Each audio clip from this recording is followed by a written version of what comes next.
All right, ladies and gentlemen, you are about to watch Ralston Valley High School Chemistry's AP Chemistry Lecture Series. This is Lecture 2 out of Chapter 6 on thermochemistry, covering the ideas of enthalpy and calorimetry. Let's get started. So on our last lecture in Chapter 6, assignment number 1, we looked at the idea of calculating changes in the internal energy of a system. And for the conversation we're going to be having here today, we're going to be focusing on a newly defined concept for you here, which is the concept of enthalpy. And so we're going to spend a little time here deriving a understanding of what the idea of enthalpy really means here. So first off, just straight up by definition, we define enthalpy as being the sum of the energy of a system plus the product of pressure times volume. So it's kind of a combination of two distinct terms, that is the internal energy and then the pressure plus volume. Now, just like with energy calculations, it's much easier to calculate changes in enthalpy than it is to calculate the absolute value of the enthalpy of a system. That is, there is, just like for energy, no particular tool that we have that directly measures the current enthalpy state of a system. So more often than not, what we're going to be looking at is a change in enthalpy. And so you'll see here we define a change in enthalpy as being the change in internal energy plus the pressure times the change in volume for a system. Now, take a look here at what that really implies. Assume for a moment that we have a system which is at constant pressure. And the only type of work we allow the system to do here is minus P delta V work that we introduced to you during the last lecture. So from the last lecture, recall that the change in internal energy of the system is the sum of the heat flow plus the work done either by the system or on the system. And recall also, we then knew that if the only type of work being done here is minus P delta V work, that implies that this equation would then become the change in internal energy would be equal to heat flow minus P delta V. And we can rearrange that equation and solve for Q, that is the flow of heat, which gives me heat flow is equal to the change in internal energy plus the pressure times the change in volume, which, as you see up above, is the very definition of enthalpy, which really implies, therefore, in a system where we have a constant pressure system, that implies that the flow of heat is equal to the change in enthalpy of that system. Now, constant pressure systems, as it turns out, are really, really common to deal with because if you run a reaction in an open system, like any reaction taking place where it's not sealed up, like on a laboratory bench somewhere, that would imply that you've got a constant pressure system because the reaction is essentially occurring at whatever the current atmospheric pressure actually is. So for our purposes, we're really going to kind of treat enthalpy and heat flow for open system reactions as being one and the same thing. So as an example, you see here, we've got a couple of pictures that show a highly exothermic reaction on this page here. This particular reaction shows the decomposition of ammonium dichromate taking place inside of a fume hood. Because this reaction is taking place in an open system, it's occurring at a constant pressure, and that implies, therefore, that the flow of heat out of this chemical system during this exothermic reaction would therefore be also equal to the change in enthalpy of this system. So now that we have a good working definition of enthalpy, that is the heat flow at constant pressure, we can now go ahead and work a quick example problem using this concept. And happily, in comparison to some of those messy problems that we were doing on the last lecture involving energy changes, these enthalpy problems tend to be fairly straightforward when we're dealing with just straight up stoichiometry enthalpy problems. So take a look here at example 1. Example 1 asks us, or tells us here, the combustion of methane gas releases 809 kilojoules of energy per mole of methane burned. And we're going to ask you to calculate the change in enthalpy, that is delta H for this reaction, if 5.8 grams of methane is burned at constant pressure. Now, a couple things I want you to note here, and we've given you a couple of hints here to consider here. First off, recognize that this is occurring at constant pressure. And that implies, therefore, the flow of heat during this reaction is equal to the change in enthalpy. Now, the next thing I want you to consider is exactly the same conceptual idea that we were looking at during our last lecture, That is that the exothermic nature of this reaction implies energy is flowing out of this system. And therefore, from the system's perspective, there's going to be a negative change in internal energy of the system, which implies, therefore, the enthalpy change here of 809 kilojoules of energy per mole really would be best expressed as a negative value. That is, energy is leaving the system. So with those two considerations taken care of here, let's go ahead and set up our unit conversion here. And we can essentially treat this as a stoichiometry problem. So we'll set up a quick monorail. And in the upper left-hand corner, we'll start with the quantity of methane, which we are going to be burning here, which is 5.8 grams. And the first step is going to be, as normal, to convert from our given unit of grams into a number of moles. So I'll use the molar mass of methane, which is 16.04 grams of methane on the bottom, is equivalent to 1 mole of methane on the top. And then I'm going to use this value right here, that 809 kilojoules of energy per mole. That's called a heat of combustion. And so I'm going to put down at the bottom there on my monorail, 1 mole of methane being burned releases 809 kilojoules of energy. And note here in this monorail that I'm going to make that value a negative value, again, to reflect the exothermic nature of that process. So we can check out our units here and see how they cancel out properly. Grams cancels with grams of methane. Moles of methane cancel with moles of methane. And we end up with units of kilojoules. And when we multiply this whole thing out here, we end up with a value that turns out to be negative 293 kilojoules of energy released by burning that 5.8 grams of methane. And again, note again here, that value is negative to reflect the exothermic nature of this reaction. So really, we can use that heat of combustion really just as another conversion factor tool within our monorail, making this problem really no more complicated than a standard stoichiometry problem. So now that we see that we can use dimensional analysis essentially as a tool to allow us to make calculations of enthalpy changes during chemical reactions, let's now talk about how we might measure an enthalpy change in a laboratory setting. The process by which we measure heat flow during chemical reactions is referred to as calorimetry. And the derivation of that word should make logical sense when you think about the unit which we use in the English system to measure energy changes of a calorie, those familiar things labeled on the back of your cereal boxes. And then metry simply meaning the measurement of. So this is essentially the measurement of the flow of heat during a chemical process.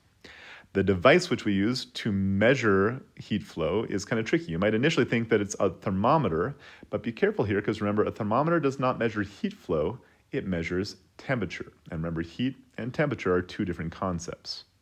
So the device we actually use to measure the flow of heat is called a calorimeter. Now, how that calorimeter works is to essentially observe temperature via a thermometer, but also take into account the flow of heat in terms of how much heat is actually absorbed by a system usually containing water used to absorb that heat. So a couple of definitions we need to get to here before we introduce to you how to solve a calorimetry problem. Thinking way back to your earth science days in freshman year here, many of you are introduced to a concept called heat capacity or specific heat capacity in particular. And that was a measurement of essentially the resistance to change in temperature of a substance. We've got a definition for you here of the specific heat capacity, which we use the symbol S in our equations to notate. We define that specific heat capacity as being the energy required to raise the temperature of 1 gram of a substance by 1 degree Celsius. And if you pause and think for a moment here about some familiar substances that might heat up or cool down in your life around you, you can kind of come to an understanding about what heat capacity or specific heat capacity particularly really means here. Think for a moment about putting a pan on a stove. And if you turn on that stove and just let the pan sit there with nothing in it, you'll notice that that metal pan gets very hot very fast because, as it turns out, it doesn't take a whole lot of heat to change the temperature of that metal by a particularly large amount. But if you fill up that pan with a whole bunch of water, as it turns out, water has a much higher heat capacity than metals do, which implies it takes much longer for your pan filled with water to heat up because, again, it requires more energy to raise the temperature of water than it does of a metal. And obviously, if you have more water, it's going to take more energy to heat up that larger sample of water. And therefore, the absolute amount of energy required to raise the temperature of an object is dependent both upon what the object is made out of and also how much of the object you actually have. So, the units we use to describe that quantity of specific heat capacity are joules per gram per degree Celsius of temperature change.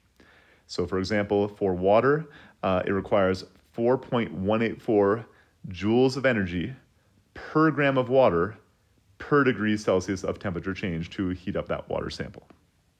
So, again, that is the specific heat capacity. Now, that is different from another related idea, which is called the molar heat capacity. Whereas the specific heat capacity talked about the energy required to raise the temperature of 1 gram of a substance by 1 degree Celsius, not surprisingly. The molar heat capacity talks about the energy required to raise the temperature of 1 mole of a substance by 1 degree Celsius. So really, really similar idea, just a slight tweak on that idea of heat capacity here.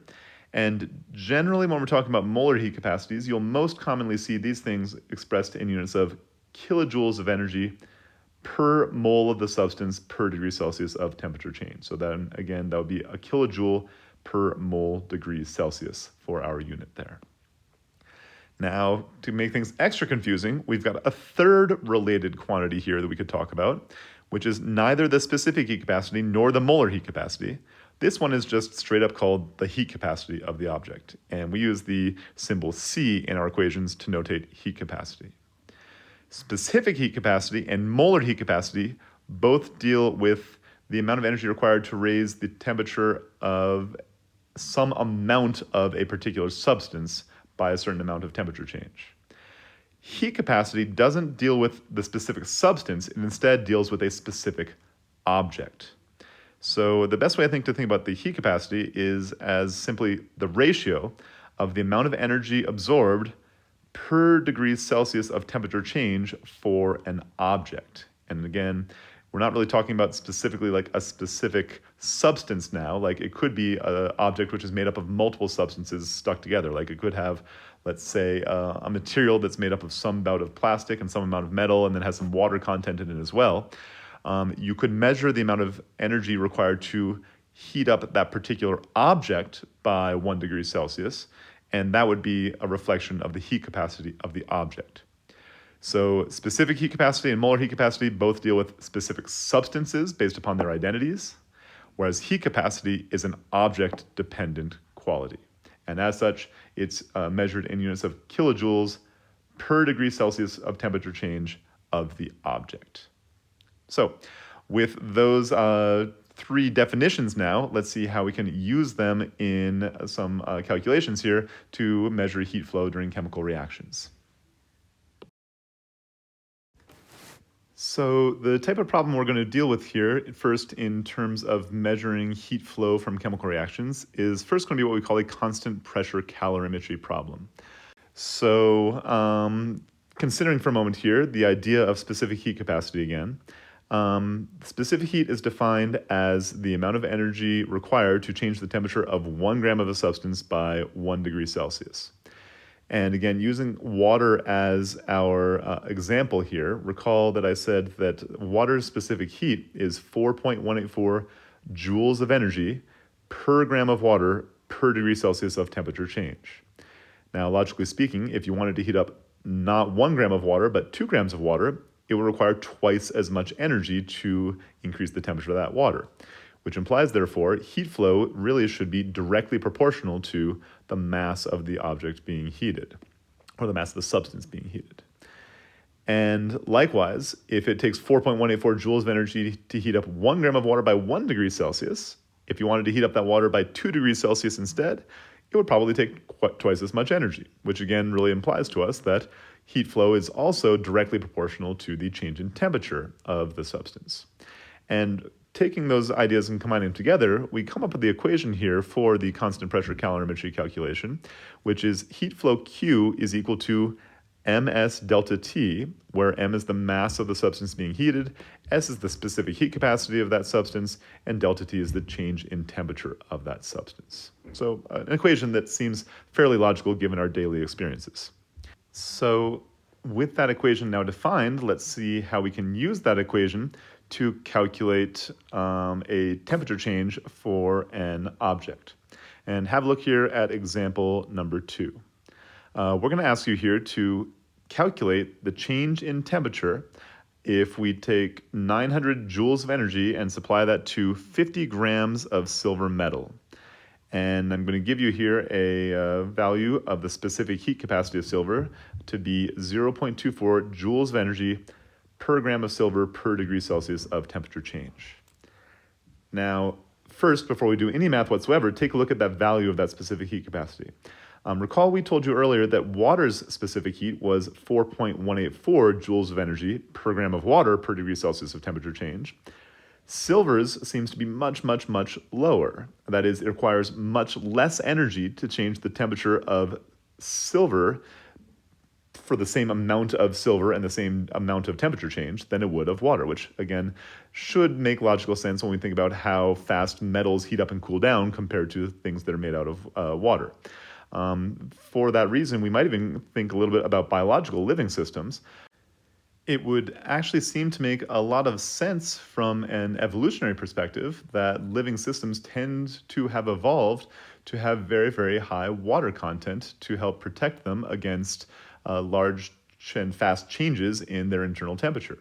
As you know from back in biology days, your body is dependent upon maintaining homeostasis to allow all the chemical processes that occur within your body to continue to occur the way your body has them planned. And if you were made out of something like, say, metal instead of water, if you stepped outside for a moment, you might see a rapid change in your temperature if you moved from the shade or into the sun, and that would be really, really detrimental to you continuing to be a functioning, living biological system. So it really is no surprise that a lot of living things, up to and including us, really are nothing more than just mostly gigantic sacks of water in which our chemistry takes place to allow us to maintain that constant body temperature. So with that being said, let's go ahead and identify our variables here. We've got a change in temperature that we're solving for, so delta T is the variable we're looking for. We've got 900 joules of energy being supplied to the system, so that is going to be 900 joules is our value of Q in this equation. And we've got 50 grams of silver metal, so that is the mass of silver metal in our equation. And then last but not least, again, we've got the value for S, our specific heat capacity of 0.24 joules per gram degrees Celsius. So starting with our equation, Q equals ms delta T, we're going to rearrange that equation to solve for delta T. We get a new expression by dividing both sides by ms that gives us delta T, the change in temperature, is equal to Q divided by mass times specific heat. And all that remains at this point is to plug in our numbers given to us from the problem. That's going to be 900 joules divided by 50 grams times 0.24 joules per gram degree Celsius, which gives us here a value of delta T of 75. So by adding 900 joules of energy to 50 grams of silver metal, we would expect to see the silver increase in temperature by 75, and our units there, looking at those canceling out properly, would be 75 degrees Celsius of temperature change. Now, notice here that because Q was a positive value here, the value for delta T also ends up being a positive value, which implies if we add energy into the system, that is, there's a positive heat flow, the change in temperature is also, therefore, a positive value as well. All right, so far so good. One thing you might run into on the AP test is they might give you something like, say, a specific heat capacity, but then ask you something about the amount of energy the amount of energy required to change the temperature when 1 mole of a substance undergoes some sort of change. So it might at some point become a useful thing to be able to make conversions between a specific heat capacity, which remember is per gram of substance, into a value for a molar heat capacity, which is again the energy required per mole of substance per degree Celsius of temperature change. So let's go ahead and see here how we can make a quick conversion between specific heat capacity and molar heat capacity, yet again by simply setting up another monorail. So we'll get our monorail set up here real quick. And I know I've told you on a number of occasions in the past that generally we don't want to start a monorail with a conversion factor, but what we're really trying to convert into something else at this point is a conversion factor. That is, the heat capacity is essentially, in these problems, tends to act like a conversion factor for our system. So let's start off with that specific heat capacity of silver of 0.24 joules of energy per gram of water per per gram of silver per degree Celsius of temperature change, and put it into our first position on the monorail. And remember, joules is going to end up here in the numerator, but grams in degrees Celsius are really in the denominator of our unit for specific heat capacity, so I'm going to put them in the denominator of our monorail as well. And we can go ahead now and set up a conversion. Recall that generally we report molar heat capacities in units of kilojoules per mole, which really means all I need to do here is a quick two-factor conversion. Number one, I need to convert my grams into moles. That's easy knowing the molar mass of silver. And number two, I need to convert joules into kilojoules, which is a real quick and easy conversion using our prefixes. So let's do that joules to kilojoules conversion first. In the denominator here, you see that we've got 1,000 joules per, up top, 1 kilojoule of energy. And then to cancel out my units of grams here, I'm going to put up on the top here, the molar mass of silver in grams is 107.8682 grams of silver per, in the denominator here now, 1 mole of silver. And you see by setting up my monorail in this fashion, we get our units canceling out quite nicely here. Joules cancels with joules. Grams cancels with grams, and we end up now with units of kilojoules in the numerator per, in the denominator, moles times degrees Celsius, or kilojoules per mole per degree Celsius of temperature change. And we can go ahead and multiply out and solve our monorail here, and you see we get a new value here which comes out to be 0.026 kilojoules of energy per mole of silver per degree Celsius of temperature change. All right, so there we go. We've got a couple of constant pressure calorimetry problems taken care of here. Now, oftentimes you'll actually see these constant pressure calorimetry problems sometimes referred to as coffee cup calorimetry, because you can actually make a very, very simple calorimeter by simply taking a coffee cup, like a styrofoam cup, placing some water in it that we're going to be using to essentially absorb heat in our system, and then a thermometer in the sample of water. And that essentially isolates the sample of water using an insulator of the coffee cup styrofoam and allows us to measure the changes in temperature of the sample of water. And as long as we know its mass, we can use that to essentially calculate a heat flow either into or out of the water for that reason. So you might see that sort of setup or experimental design in a lab or even on a AP test question. You'll see those come up fairly frequently. All right, moving on. And now that we've seen a couple of examples of some constant pressure calorimetry problems, or coffee cup calorimeters, let's take a look at another way of dealing with a calorimetry problem using a much more complicated and expensive setup. This next design we have here is what's called a constant volume calorimetry problem, or more commonly you'll see these referred to as bomb calorimeter problems.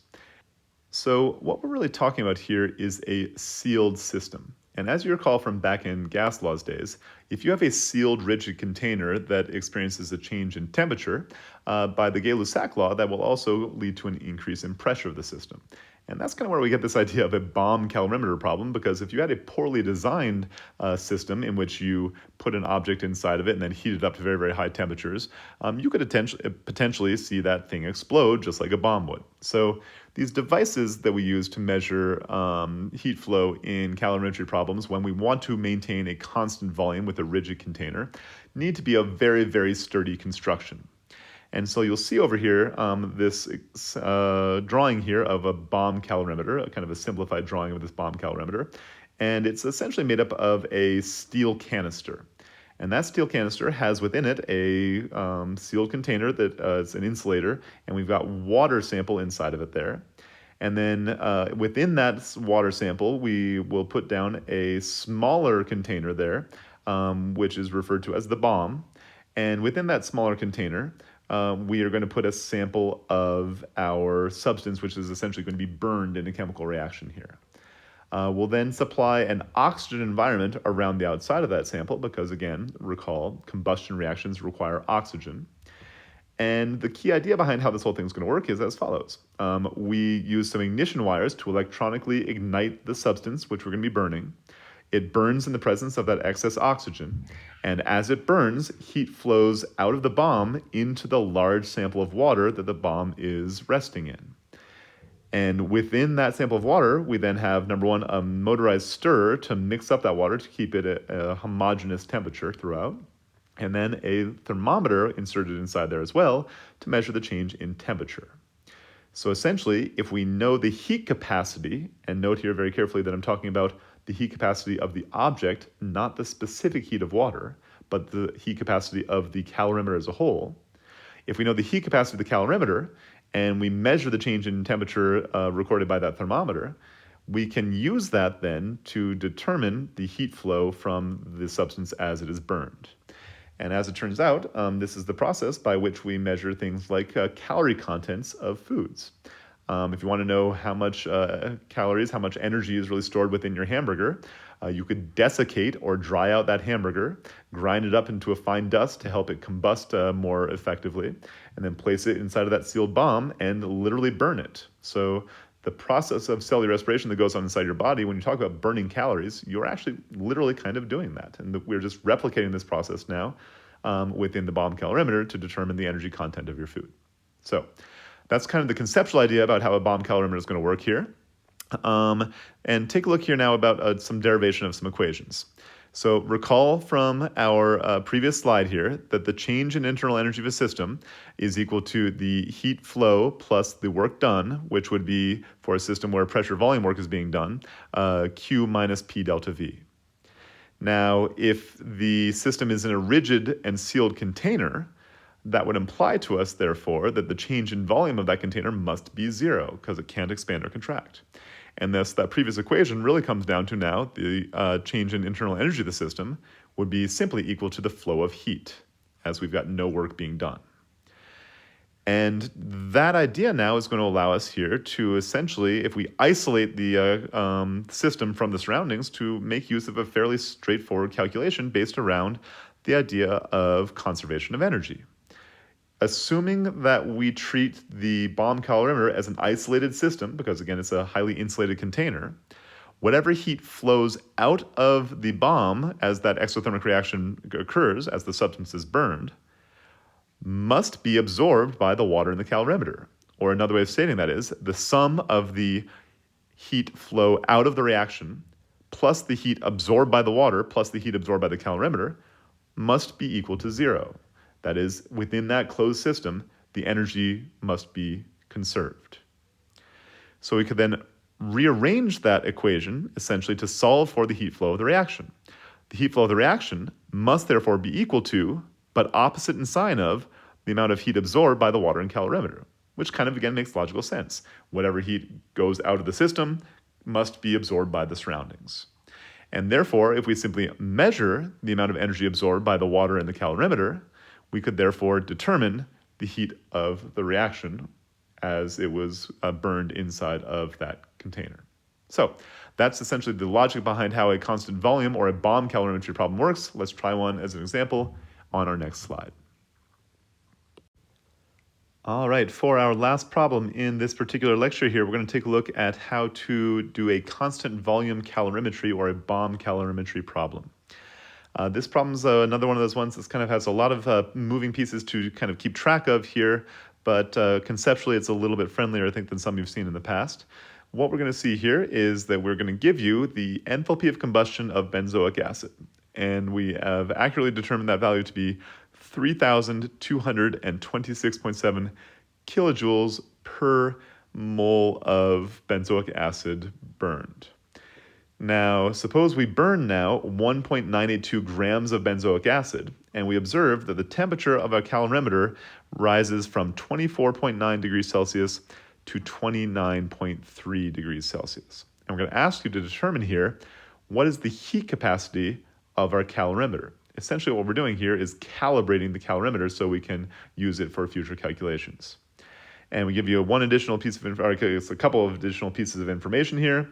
Number one is the mass of water inside of the calorimeter's chamber is 2,000.0 grams. And again, the specific heat capacity of water is 4.184 joules of energy per gram of water per degree Celsius of temperature change.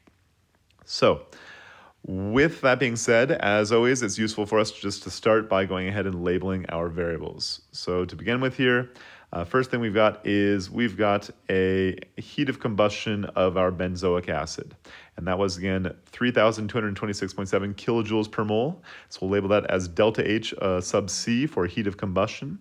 And note here, I'm going to notate that as a negative 3,226.7 kilojoules per mole, again, to represent that that is an exothermic process, so the system is going to be releasing energy into the surroundings. Let's see, other things we can label here. We've got a mass, so we'll label that mass of benzoic acid is 1.982 grams. We've got an initial temperature of our system, so we'll call that Ti, is 24.9 degrees Celsius. And the final temperature that we end up at of 29.3 degrees Celsius, so we'll label that as a TF. We've got a mass of water, which was given as 2,000.0 grams, so we'll label that M sub H2O for mass of water. And again, the specific heat capacity S of water was again given to us as 4.184 joules of energy per gram of water per degree Celsius of temperature change. So the first place I'd like to start here is to think about the amount of heat that was released as the benzoic acid burned. And we can do that as essentially a stoichiometry problem here, setting up a quick monorail. So monorail! Beginning with our amount of fuel burned, we had 1.982 grams of benzoic acid. And as with most stoichiometry problems, we need to first get into units of moles. So we can use here the molar mass of benzoic acid, C6H5CO2H, which as it turns out, we can look up or calculate to be 122.12 grams of benzoic acid per mole of benzoic acid. And then, just like before, we will use the molar heat capacity here now to convert from moles of benzoic acid into an amount of heat released when it is burned. So on the bottom, 1 mole of benzoic acid is equal to negative 3,226 kilojoules of energy released. And again, we can go ahead and multiply that out, and you see how our units properly cancel. Grams of benzoic acid are canceling out, as are moles of benzoic acid, leaving you with negative 52.37 kilojoules of heat flow. And again, that is a negative value because from the system's perspective, that was an exothermic process, which means the system is losing internal energy as that process occurs. So we've got the amount of heat which is released from our reaction. Now, when that heat is released from that reaction, some of that heat is absorbed by the water in the calorimeter, and some of the heat is absorbed by the calorimeter body itself. The easy one to deal with is the water, because recall, we've got our calculation here for the heat absorbed by a substance, which is Q equals MS delta T. So let's calculate first here the heat absorbed by that water.